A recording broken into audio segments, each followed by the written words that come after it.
Bon début de semaine à vous tous qui avez l'occasion de suivre cette émission Grande Analyse, cette émission qui est toujours au cœur de l'actualité. Nous sommes là pour décrypter tout ce qui est actualité en République démocratique du Congo.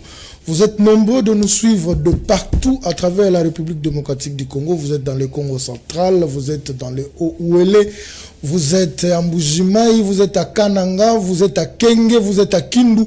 Merci pour la confiance que vous ne cessez de nous accorder, vous qui nous suivez partout à travers le monde, en France, à Paris, en Belgique, aux États-Unis. Vous êtes nombreux qui nous suivez de partout parce que vous ne cessez de commenter toutes nos publications que nous mettons sur les réseaux sociaux, que nous mettons sur la toile.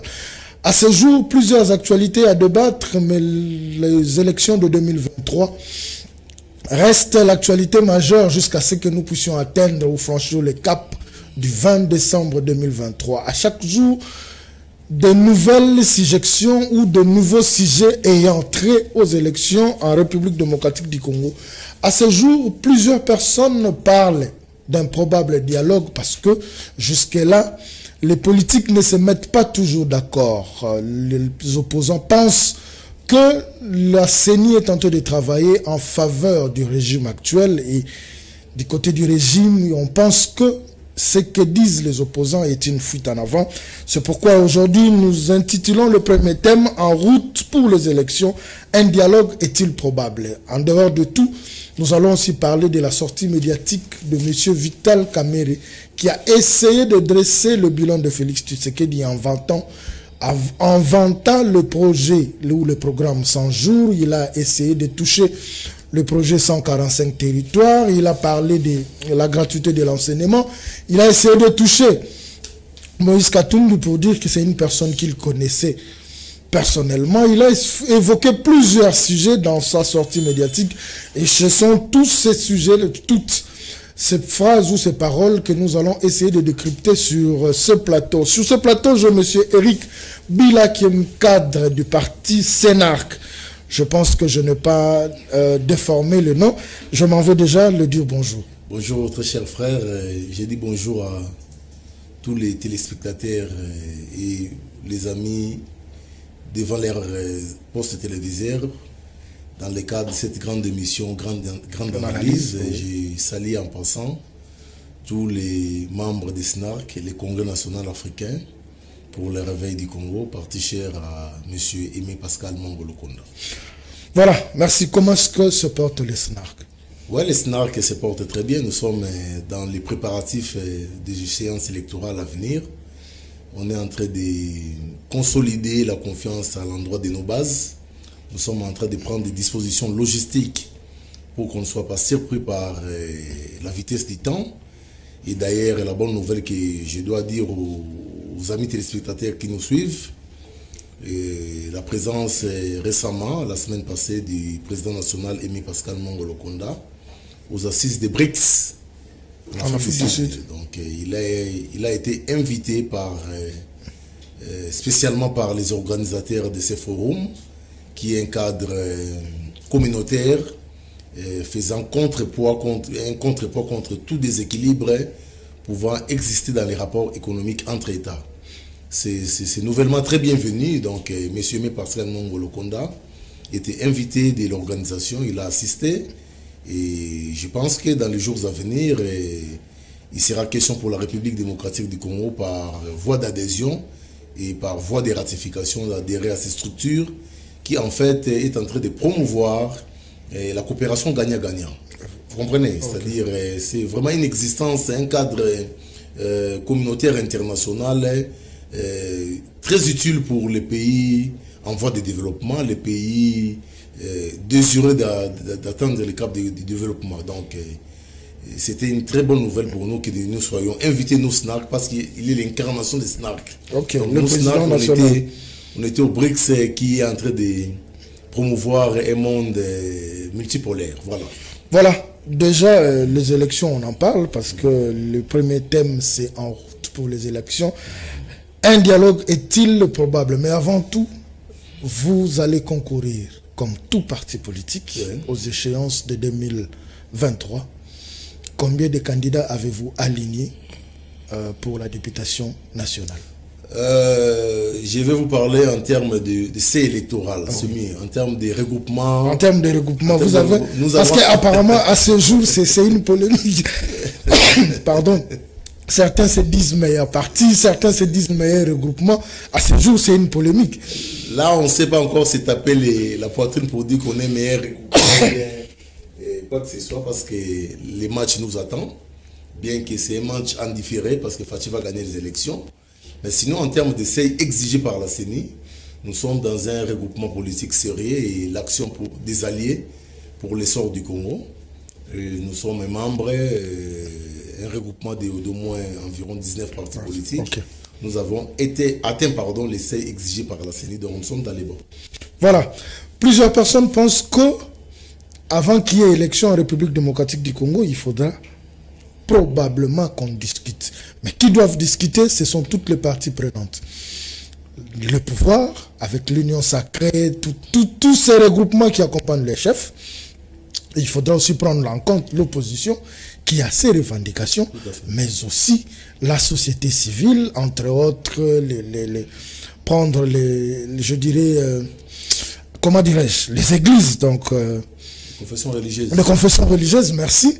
Et faire participer la jeunesse. Est-ce que vous êtes d'avis de cette pensée qu'ont certains Congolais, qu'avant qu'on aille aux élections, il faudra se mettre autour d'une table pour essayer de mettre de l'eau dans le vin, parce qu'apparemment, il y a certaines tensions. Non, d'abord, sur le plan pédagogique du civisme, les élections, c'est un droit, c'est un devoir aussi pour les Congolais. Toutes les personnes qui se sont enrôlées et qui sont éligibles iront aux urnes le mercredi 20 décembre pour aller choisir soit la continuité avec les garants de la nation, Félix Antoine Tshisekedi, soit l'alternance, qui est l'hypothèse la plus redoutée. Mais sinon, en termes d'élection, oui, en tant que parti politique, nous, SNAC, nous sommes préparés, comme je venais de le dire préludement ici, donc sur le plan logistique, sur le plan mobilisation, nous sommes préparés. Les dialogues, oui, ça doit constituer un cadre permanent pour les Congolais, parce que nous avons une culture très bien accompagnée par ces concepts de dialogue. Mais sinon, palabre à l'africaine. Palabre, comme on aime toujours dire. Mais sinon, dialogue dans le sens de ralentir ou de stopper l'élan de consolidation de notre démocratie déjà très chèrement acquise, je pense que c'est pas la bienvenue. Vous savez, on a en République démocratique du Congo connu la plus haute alternance politique d'Afrique, avec la passation du pouvoir. La passation pacifique du pouvoir. Pacifique du pouvoir, sénateur à vie Joseph Kabila, pour qui j'ai beaucoup de respect, et l'actuel garant de la nation. On doit sauvegarder cet acquis de la démocratie.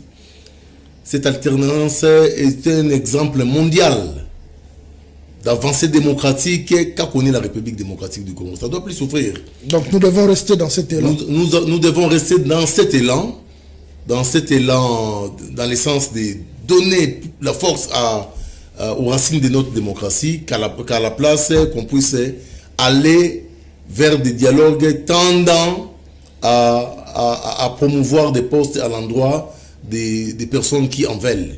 Ça, c'est pas bien. Donc, dialogue dans le sens d'aménager les cadres électoraux pour qu'on ait des bonnes élections transparentes et démocratiques, oui. C'est parmi les revendications. Les revendications. L'opposition veut une CENI consensuelle. La CENI est déjà consensuelle. L'opposition dit que ces membres qui sont là, ce n'est pas l'opposition qui a mandaté. Écoutez mon frère, le problème avec notre opposition, c'est quoi? Il s'amène et avec le problème et avec les solutions qu'ils veulent trouver. non, même pas qu'ils veulent trouver, qu'ils veulent qu'on leur donne. Là, c'est vous qui le dites. C'est ça la réalité. Mais ils sont quand même dans leur droit. Ils sont dans leur droit. Quand ils doivent revendiquer. Oui, leur droit de revendication. On les reconnaît cela, mais ça doit rencontrer l'esprit des textes régissant la CENI, l'esprit de la Constitution qui voudrait à ce qu'après chaque 5 ans, il y ait des élections en République démocratique du Congo. À quoi ça sert amener des revendications pour qu'on rentre en arrière, si je dois le dire brutalement comme ça? On est déjà très avancé. Et comme le disait tantôt le président de la CENI, M. Kadima, qui disait qu'on ne peut pas on ne peut pas ralentir les choses, on ne peut pas mettre un stop à l'avancée du processus, c'est parce qu'il y a des partis qui se rétractent, parce qu'il y a un camp qui se rétracte, non. Sinon, on tournera en rond autour de la question. Demain, ça sera Fayoulou, après demain, Fayoulou va adhérer, ça sera Bemba et qu'on sort. Non. Moi, je pense que le format est établi. Il y avait des revendications posées, notamment la question des fichiers électoraux. Comme ils se sont amenés avec leur solution, qui n'a pas rencontré celle de la CENI, mais non, nous appelle à l'article 64. Non, on ne doit pas mystifier les articles de la Constitution quand on n'a pas ce qu'on entendait. En politique, il faut savoir encaisser et il faut savoir s'assumer. Mais à ce jour, est-ce que vous pensez que nous aurons les élections à la date voulue? Mais parce que jusque-là, aucune commande de kits électoraux n'a été faite. Écoutez. Entre vous et moi, je vous laisse le temps de parler. Je pose ma question. Entre vous et moi, en 4 mois, est-ce que vous pensez que nous aurons ces kits électoraux? Si on a ces kits électoraux, ça sera une bonne chose. Mais le déploiement sur terrain, ça nous prendra aussi du temps. Vous êtes sans oublier, à l'époque, en 2018, on a repoussé, je crois, de 2 semaines la date des élections. Est-ce que la CENI attend que nous arrivions à bout pour qu'ils nous disent que à la date du 20, on n'aura pas les élections, il faudra repousser d'une ou de 2 semaines, ou c'est juste une façon de s'entêter et que, comme on le dit à Lingala, non, on ne peut pas aller dans l'essence de Oyokoya, encore moins le concept entêtement n'a pas de place. À l'ère des choses, l'unique personne habilitée pour nous fixer des questions électorales, c'est M. Kadima, Denis Kadima. Donc, du moment où il nous a pas dit qu'il y a des soucis en termes d'organisation, nous estimons bien qu'il s'assume. S'il sera question qu'on puisse repousser de quelques jours, de quelques mois, les élections, il connaît les procédés. Il formulera sa requête et devant la Cour constitutionnelle, si c'est validé, on pourra repousser à une date ultérieure. Mais sinon, à l'ère des choses, moi je pense qu'en pédagogue, en patriote, en politicien, en analyste, il faudrait appeler la population à être vigilante. Savoir qui on va voter, pourquoi on vote et toujours avoir comme référence arrière la situation que nous vivons aujourd'hui avec les élus du peuple. Vous connaissez, que ce soit sur le plan de la province, que ce soit sur le plan national, il n'y a eu que de déception en termes de portée. Il y a même un qui a dit sur le plateau d'une chaîne de télévision que ils le savent bien. Mais est-ce que c'est ça le devoir pédagogique que doivent avoir les politiciens à l'ère des choses, à la place de dire aux Congolais attendez-vous à un dialogue, il n'y aura pas élection. Mais est-ce qu'à ce jour on aura ces députés, surtout que nous sommes dans cette logique, nous allons plus dans la logique des coalitions, des regroupements politiques. Et tout cela, c'est plus ces personnes qui viennent dans la logique de soutenir le régime qui se retrouvent. Est-ce que vous pensez que dans cette législature à venir, la population trouvera gain de cause? Parce qu'à ce jour, nous, parce que je me mets dans la place de la population, du côté de la population, nous sommes délaissés. Tout ce qu'ils nous ont promis, aujourd'hui, ils se battent pour 21 000 $. Mais quand il faut débattre sur la population, sur ce que doit bénéficier le peuple, les caméras circulent, on les voit en train de dormir. Non, je pense que les peuples maintenant matures, les gens vont utilement voter leurs représentants à l'hémicycle. Le problème ici ne se pose pas en termes de 21 000 $. Si les répondants en termes d'opérationnalité, en termes de série de mandats reçus, et en équilibre avec ces chiffres-là, il n'y a pas de souci. Il y a des équilibres, pourquoi? Parce qu'on ne sent pas le rôle que jouent nos députés dans le sens d'amener très haut les désirata de la population à l'hémicycle. C'est là que se pose le problème. Mais tout peut changer. On peut voter une loi et on peut amender ou réviser la Constitution dans le sens d'amener le mandat de la députation à un bénévolat. Tout peut arriver avec une révision. Amener le mandat d'un député à un bénévolat, je pense que les gens vont s'entretuer, d'autant plus que plusieurs candidats ont postulé avec Cyprien, avec Cyprien leur femme, avec Cyprien leur fils. premier suppléant, et vous allez deuxième suppléant, le petit frère ou le petite soeur. Vous pensez que, en fait, ça commence à donner cette impression pour s'enrichir en République démocratique du Congo, il faut faire la politique. Quand on vous donne cette connotation, je dis vous, parce que vous êtes acteur politique, qu'est-ce que ça vous fait? Non, je l'ai toujours dit, même récemment, je viens de le dire dans un plateau de télévision de votre confrère Fabien Lumbala, que je salue en passant. J'ai dit, la politique a perdu son prestige en République démocratique du Congo. C'est parce qu'on est neveu d'un tel qu'on doit se retrouver dans un carré. À un tel, le lendemain, on est agronome, mais on arrive à interpréter la Constitution. Le lendemain, on est vétérinaire, on fait un débat autour d'une loi. C'est ça le problème. Je ne suis pas en train d'exclure cette catégorie de gens de l'activisme politique, mais sinon, on doit donner beaucoup de sens à beaucoup de choses. Effectivement. Vous comprenez? Donc, moi, j'ai toujours été pour ceux qui soutiennent qu'il y ait une méritocratie. Le problème, ce n'est pas en termes d'alliance familiale, en termes d'alliance politique. Le problème, c'est en termes de compétences. C'est pourquoi moi, je suis en train de faire un projet que je vais soumettre au gouvernement, que les gouvernements, les prochains gouvernements à venir, qu'il puisse y avoir, comme on l'a connu à un moment donné, un test de recrutement. Comme ce fut avec les mandataires. On organise un test de recrutement pour prenons par exemple les ministères, les fonctions régaliennes du gouvernement. On organise, on trouve une structure internationale très bien assise, on nous organise un test, vous comprendrez que beaucoup le sont parce que seulement ils ont y appartenir. Est-ce que vous pensez que cela peut passer en République démocratique? C'est faisable, mais ça, non, vous dites que ça a été fait avec le portefeuille, non? Vous dites que c'est faisable, oui, avec le portefeuille, mais l'information a circulé comment? Nous suivons l'information quand c'est la police qui recrute, quand c'est le FARDC qui recrute. Mais quand c'est pour passer le test au portefeuille, l'information n'arrive pas à la cité. Et comment est-ce que l'information pourra arriver à la cité si c'est pour un test pour de postes ministériels? J'étais en train d'illustrer dans ce sens-là pour vous dire tout justement que le pays a beaucoup fondu à cause de cette histoire des quotas politiques. Et je suis... Vous êtes parmi les rares politiciens qui reconnaissent cela. Je suis contre cela. Vous êtes parmi les rares politiciens. Nous, au sein des SNARC, le Congrès national africain pour le réveil du Congo, pour M. Aimé Pascal Mongolo-Konda, pour qui les paroles sont siennes, la bouche mienne, nous prenons la méritocratie, les compétences, être capable de défendre, avoir les atouts utiles pour le développement de la République démocratique du Congo. Donc, moi, je pense plus sérieusement pour répondre à votre question, je pense que la population donnera une seconde chance. Parce qu'il s'agira seulement d'une seconde pour le président Félix-Antoine Tshisekedi, parce qu'il n'y a pas de 3 mandats. Il n'y a pas de 3e mandat. Il est respectueux des textes.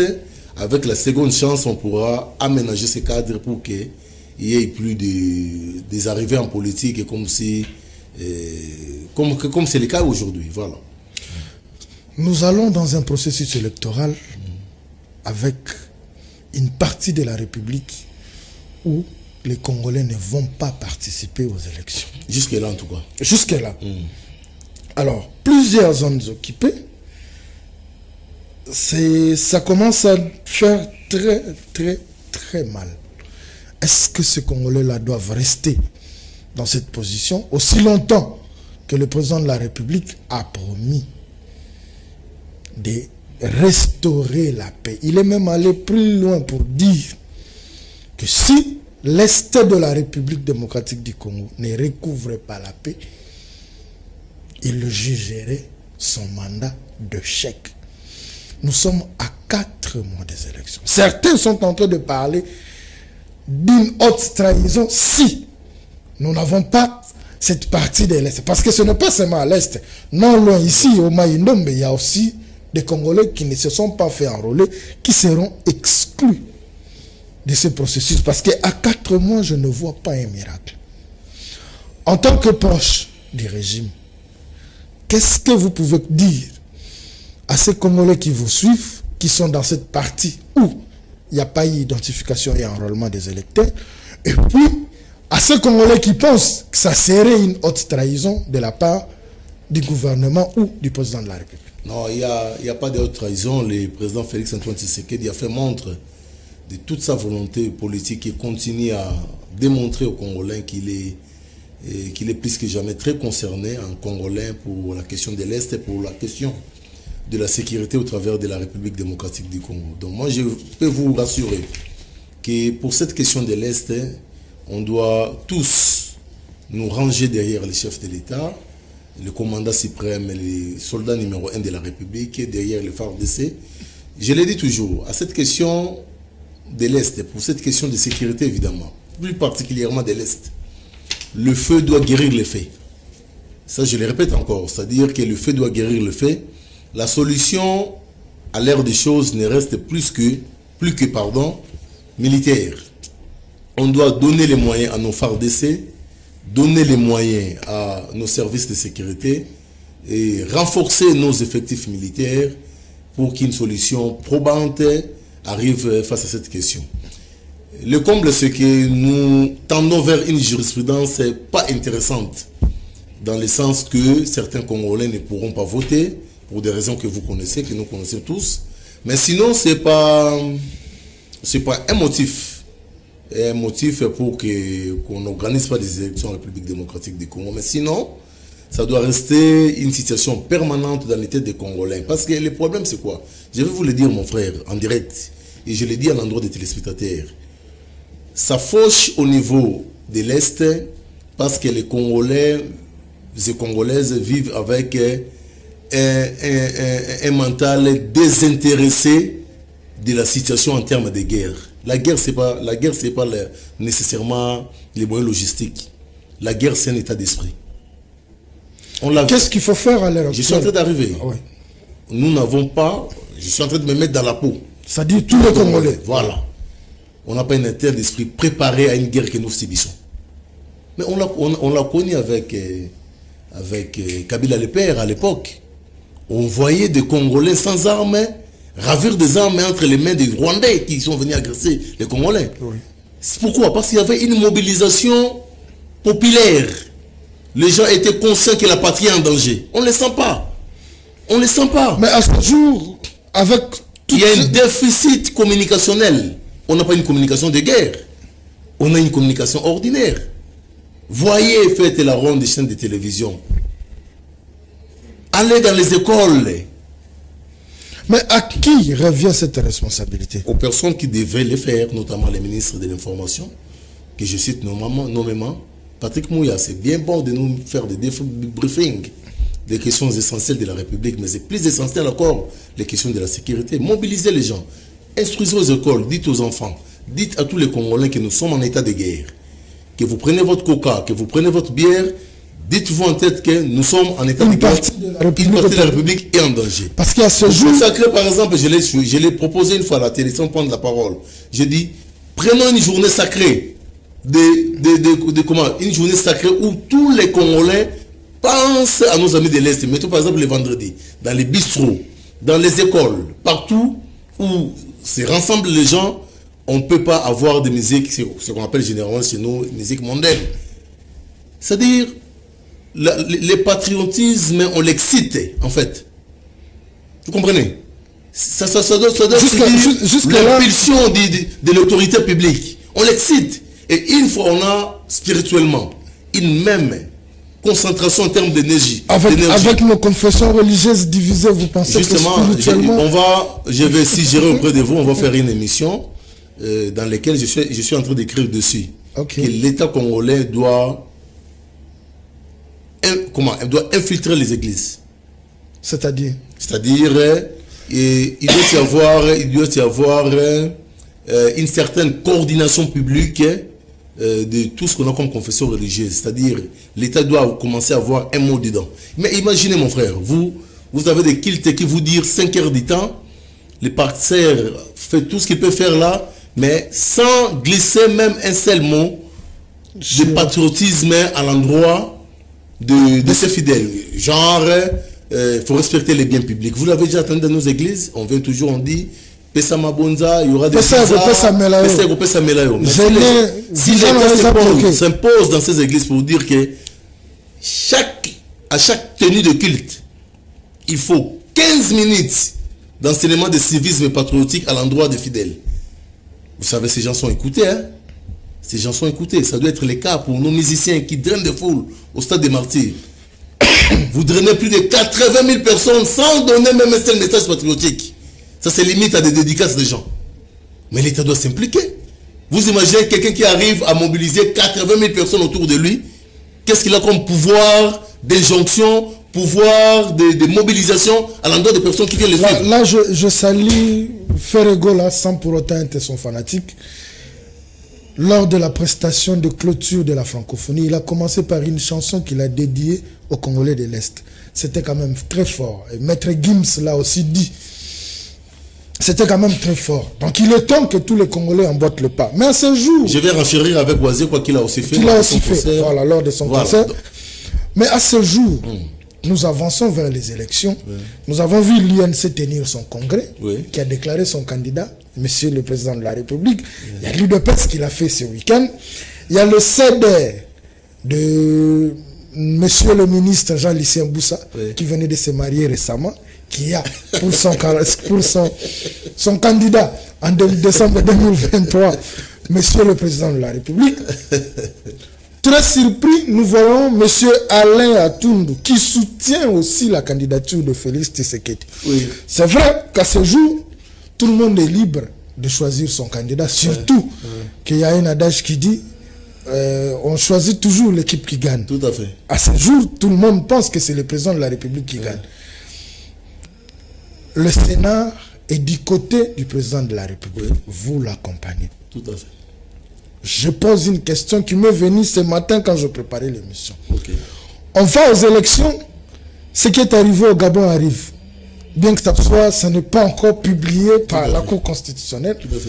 Mais quand nos opposants venaient à remporter les élections, vous serez toujours derrière le président de la République? C'est pourquoi moi je l'ai toujours dit, personnellement, j'ai toujours été contre cette théorie qui voudra ce que les gens croient dans leur tête que la politique est dynamique. Moi je suis contre. Expliquez-vous. La politique est évolutive.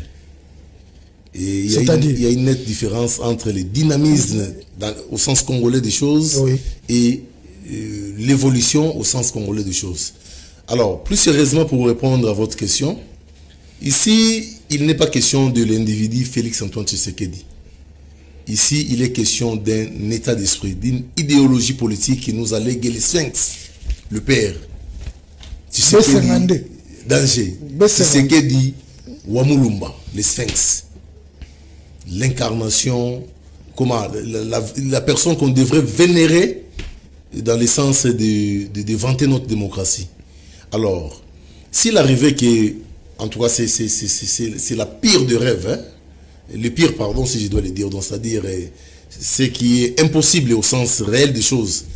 Tout peut arriver parce que nous sommes en justement, c'est pourquoi je dis, avec objectivité, c'est l'hypothèse. Personne n'est jamais allé sur le terrain pour dire que je m'en vais pour perdre. Mais si cela arrive.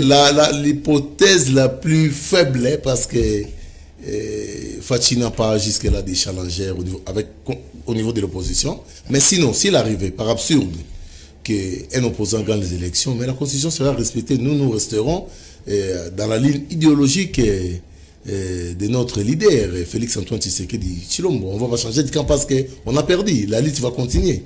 La lutte continuera avec l'idéologie de ne jamais tenir les armes, de mettre les peuples en avant, de respecter l'état des droits. C'est ça la vision. Donc le problème ici, ce n'est pas la personne de Félix Antoine Tshisekedi. Le problème, c'est l'idéologie qu'il incarne. Vous avez compris qu'on parle de l'idéologie que Monsieur le Président de la République incarne. Une idéologie qu'il a héritée de son père. Tout à fait. Le fait Étienne Tshisekedi Wamulumba, d'heureuse mémoire. Nous abordons directement notre deuxième thème, qui est la sortie, parce que ça s'apparente, qui est la sortie médiatique de Monsieur Vital Kamerhe, qui a essayé de peindre un tableau sur la gestion de Monsieur Félix Antoine Tshisekedi pendant ces 4 ans ou ces 4 ans et demi de gestion. Mais il parle d'un mandat réussi. Parce qu'il a évoqué le projet 100 jours. qui a fait couler encre et salive. Oui. Il parle de 145 territoires. On va aborder, bien que le temps nous fera peut-être défaut, mais on va essayer d'aborder. Il parle de la gratuité de l'enseignement. Il a évoqué plusieurs points, mais partant d'abord du projet 100 jours. C'est vrai que M. Vital Kamerhe peut être... Il est acquitté aujourd'hui, bien qu'on nous parle d'une république d'acquittement. Et ceux qui sont acquittés sont seulement ceux qui sont proches du président de la République. Ça, c'est un autre débat, on n'entre pas là-bas. Mais le projet 100 jours, ce n'était pas seulement les sautes-moutons et les maisons préfabriquées. Tout à fait. Où sont ces hôpitaux qui devaient être construits dans le projet 100 jours? Parce que si on parle de 57 millions pour les sautes-moutons et les maisons préfabriquées, mais l'argent décaissé pour les projets 100 jours vaut peut-être 10 fois plus, ou 9 ou 7 fois plus les montants dont on nous a fait vivre sur le procès de Vital Kamerhe, détournement intellectuel. Vous êtes aujourd'hui acteur politique, avocat. Est-ce que le bilan, je sais que vous le direz, que le bilan était le jeu, mais est-ce que la souffrance, cette difficulté, la peine qu'a la population congolaise, vous le sentez aussi? Bien évidemment, je le sens en toute sincérité. Je peux vous le dire aujourd'hui qu'il y a des problèmes, communs que nous traversons pour lesquels nos réactions ne doivent pas avoir des couleurs partisanes. Ça, je dois vous le dire. Vous savez que moi, je suis de l'Union sacrée, mais quand il est question que les amis de l'Amoka sortent pour les marches, pour la question de l'Est, je marche avec eux, pour votre information. Pour la question de l'Est. Mais pour la question de l'Est, on ne peut qu'être congolais, on ne peut pas être de l'Union sacrée ou bien de l'opposition. Ce sont des problèmes communs que nous traversons. Les questions relatives à la vie sociale des Congolais, les questions relatives à la sécurité. Récemment, on l'a vécu avec les kidnappeurs. Là, il n'y a pas de tendance politique. On ne sait pas identifier qui kidnappé parce qu'il est de l'Union sacrée. Il n'y en a pas. C'est ce que doit amener comme message pédagogique les politiciens à la télévision. Que pour certaines questions, on est obligé d'être unis. Vous savez, à la maison, on peut avoir des problèmes avec madame, avec les enfants, mais quand il s'agit d'un ennemi qui vient agresser un membre de famille, on met d'abord les problèmes à côté. Hein. Effectivement. Il faudrait d'abord anéantir l'ennemi et assurer la sécurité de la maison. Donc, moi, je pense que s'il faut objectivement réagir à la sortie médiatique du professeur, parce que les gens oublient qu'il est professeur. Il est professeur, oui. Du professeur Vital Kamerhe. Et moi, je pense qu'il en a les droits et c'est son point de vue. Il a analysé à sa façon les choses. Mais moi, je peux vous le dire ici que s'il faut comptabiliser les actifs de ces 5 ans de départ du président Félix Antoine Tshisekedi, parce qu'il y a un autre... Évidemment, il y a un autre, le tout dernier, non? Oui, le tout dernier. En termes de constitution. Et d'ailleurs, je vais ouvrir une brèche vers la fin de l'émission, et on pourra aussi faire une émission autour de ça, sur l'article 104 de la Constitution, sur les concepts sénataires à vie. Ça c'est vraiment un autre... Ça viendra après. Donc, en termes de bilan, moi je pense que le bilan est positif. Je peux vous donner quelques éléments. Positif à combien de pourcents avant de donner les éléments? En tout cas, moyennement, s'il faut donner une cotation en congolais à Félix Antoine Tshisekedi, il est parvenu jusque-là à faire 3 sur 5. 3 sur 5. Oui. Donc ça fait pratiquement 3 sur 5. 70%. Tout à fait. S'il faut mettre... Mais avec de grognes... Là, en congolais, sérieusement, sans flatterie. De grognes un peu partout. Ce matin, quand vous allez en Galima, il y a les médecins qui sont en grève. Oui. Ils ont brûlé de pneus. Oui. Alors, est-ce que c'est normal? Est-ce que c'est normal dans une nation ou dans un pays où on dit que le bilan du président de la République est positif, oui, mais nous allons de grogne en grogne parce que si aujourd'hui le médecin ou le corps médical en Galima, c'est quand même parmi les grands hôpitaux dans la ville de Kinshasa. Oui. La semaine dernière, je crois le week-end dernier, c'était les professionnels, les enseignants qui ont aussi manifesté parce qu'ils ont été retraités abusivement. Ceux qui ont connu l'âge de la retraite sont en train de revendiquer leur argent, leur dû. Oui. Si nous devons parler d'un bilan positif, avec toute cette grogne, vous pensez que ce bilan-là reste positif aussi longtemps qu'il y a des Congolais qui se plaignent parce qu'ils ne perçoivent pas ce qui est leur droit? Alors vous savez, quand il est question de faire un bilan, le bilan c'est un ensemble, en fait. C'est-à-dire qu'il ne faudrait pas prendre des questions, des situations, des façons isolées. Non, non. Quand on fait un bilan, on fait les tout. Et on arrive à faire la balance. Si ça va... on peut le faire par secteur alors. Non, c'est-à-dire il faudrait globaliser la situation. C'est ça que je dis. Voilà. Nous globalisons. Ce que vous êtes en train de faire là, c'est comme je venais de le dire tout à l'heure là. Si vous prenez en compte qu'on est parvenu à réussir les 70%, oui. Alors prenez les cas des médecins, les cas de certaines revendications professionnelles, comme les dérivés ou les composants de ces 30%, jusque-là encore au passif, dans les passifs que nous avons à comptabiliser dans notre bilan. Moi, je suis en train de dire ceci, globalement, oui. De façon générale. Il y a eu des avancées. Oui. On peut aujourd'hui coter à plus de 70% les premiers passages d'entrage du régime Félix-Antoine Tshisekedi Tshilombo. Vous êtes sans ignorer. Oui. Qu'on a passé 2 ans avec nos amis des FCC. C'est votre gestion. C'est vous, qui avez la baguette de commande. Écoutez, c'est vrai. Que ça ne vienne pas un alibi pour chercher des excuses. Non, écoutez, les excuses, non. Oui. Les justifications, oui. Il y a une différence entre justification et s'excuser. Parce que tout ça veut dire vous encaissez. Vous acceptez les mal. Ah, donc vous reconnaissez quand même non, c'est ce qui se passe, les régimes ne s'est jamais excusé. Vous reconnaissez quand même que la population est en difficulté. Mais bien sûr, mais le président le dit tout le temps, non? Mais qu'est-ce que vous attendez? Il travaille dessus. Il y a eu beaucoup d'améliorations sur le plan social. C'est parce qu'aujourd'hui... Quand il faut aller chercher le maïs... C'est parce qu'aujourd'hui... Quand il faut aller chercher le maïs... Mettez ça à l'actif spirituel des mauvais retombées qui doivent suivre M. Matata Ponyo. Ah bon? S'il n'avait pas, entre guillemets, ce qui s'est passé avec Boukango Lonzo, serait très loin. Parlons... Il faut responsabiliser les gens. Nous restons dans le bilan parce qu'on nous dit déjà que nous courons vers la fin. Nous parlons sécurité. Oui. À ce jour, nous avons la visite du président du Burundi. Oui, tout à fait. Monsieur Ndayishimiye. Tout à fait. Qui vient pour la signature de l'accord qui doit intervenir après des accords militaires, déjà après que les troupes burundaises aient foulé le sol de la République démocratique du Congo parce qu'ils sont venus avec le contingent de militaires de l'EAC. Cette EAC, qu'est-ce qu'elle nous apporte aujourd'hui? Elle ne nous apporte rien. Vous êtes d'avis? D'avis? Qu'elle nous apporte rien. Nous, au SNAC, on appelle les rouges, les bleus, le bleu. Alors, qu'est-ce que nous devons faire? On doit quitter. Pour trouver des solutions. Quitter, c'est vrai qu'il faudra quitter. Oui. Mais quelles sont les solutions que nous devons prendre pour que la paix revienne à l'est de la République? Doter nos militaires des moyens conséquents, procéder à des réformes objectifs au sein de l'armée des services de sécurité. Tous les Congolais doivent se ranger derrière les chefs de l'État sans distinction des camps politiques pour bouter hors d'état de nuit, mobiliser la population dans le sens d'avoir un état d'esprit permanent de guerre, instaurer l'effort de guerre comme l'avait fait Kabila le Père, à défaut des moyens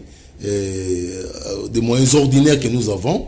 Et on doit refaire cette histoire d'effort de guerre, c'est-à-dire soutirer $1 dans le dû de tous les Congolais, et je souhaiterais que ce soit $1000 pour les ministres qu'on sort. Est-ce qu'ils vont l'accepter? mais écoutez, ça c'est ce qu'on appelle impérium.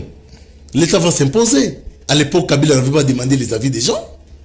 Musée le père, voilà. Kabila le père, voilà, c'était pas les sénateurs à vie. Oui. Voilà. C'est ça ce qu'on appelle impérium. Il faut imposer pour que nous puissions retrouver la paix à l'Est. Je vous ai donné un tas de choses, un tas de situations dans lesquelles on doit se retrouver pour faire avancer les choses à l'Est.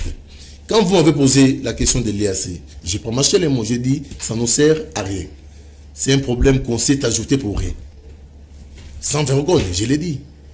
Quand vous me posez la question, qu'est-ce qu'on doit faire pour la question de l'Est, je vous dis, mobiliser la population que nous sommes en temps de guerre, instaurer l'effort de guerre, donner des moyens conséquents à nos FARDC au front et partout, et doter les militaires des moyens logistiques conséquents, et voilà, tout cet ensemble-là, et tous rangés derrière le chef de l'État Félix-Antoine Tshisekedi Tshilombo, on va gagner cette guerre aussi facilement. Ce sont des éléments qui n'entrent pas trop en compte à l'actif de ce que nous devons faire sur le plan pratique à l'Est. C'est ce qui dérange. C'est ce qui dérange. Moi, je veux, dans certains cultes, on commence les cultes du matin jusqu'à 13h, même pas un seul sujet de prière dans le sens de prier pour nos compatriotes de l'Est. On va attendre un jour, non, rassemblement au stade des marques. Non, ça doit, même avec les enfants d'Israël, à un moment donné, on connaît. C'est-à-dire, ils se sont rangés derrière Moïse. Bien qu'il y avait des caprices de nature humaine, mais certains Moïse se sont rendus compte que non, nous sommes en danger avec ces Égyptiens qui nous suivent. Voilà.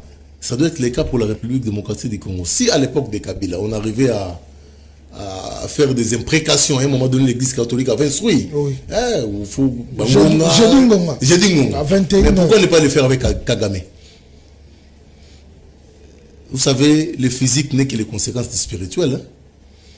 Il y a ce côté spirituel national qui nous manque. À la place qu'il y a le cardinal Ambongo, oui, où les autres personnes puissent se mobiliser dans le sens de veiller sur les fichiers électoraux, que c'est bien bon, ils sont des Congolais, de plein droit, ils sont en train de veiller la population, mais je pense qu'il doit y avoir des actions communes dans le sens de compatir avec les populations de l'Est. Mettez un vendredi Ngonga pour Kagame, vous serez surpris. Hein? Voilà, je pense quand même nous avons vraiment consommé toutes les minutes prévues pour cette émission. Juste un dernier mot à tous ces Congolais qui vous suivent. Oui, à tous les Congolais qui ont eu la chance de nous suivre, en tout cas, merci. Vous n'avez pas été à côté de la raison. Et le message clé que je peux lancer à l'endroit de tous les téléspectateurs, c'est qu'on n'a qu'un seul Congo. Nous avons nos problèmes communs que nous partageons. Et pour ces problèmes, on ne peut pas se diviser. Je cite la question de sécurité. Je cite particulièrement la question de l'Est. Soyons tous rangés derrière le chef de l'État, Félix-Antoine Tshisekedi Tshilombo, pour bouter hors d'état de nuire tous ces Rwandais mécréants qui viennent nous créer des isanées. Pour les amis des SNARC et le Congrès national africain, pour le réveil du Congo, félicitations aux amis qui déjà sont retenus comme potentiels candidats lors des échéances.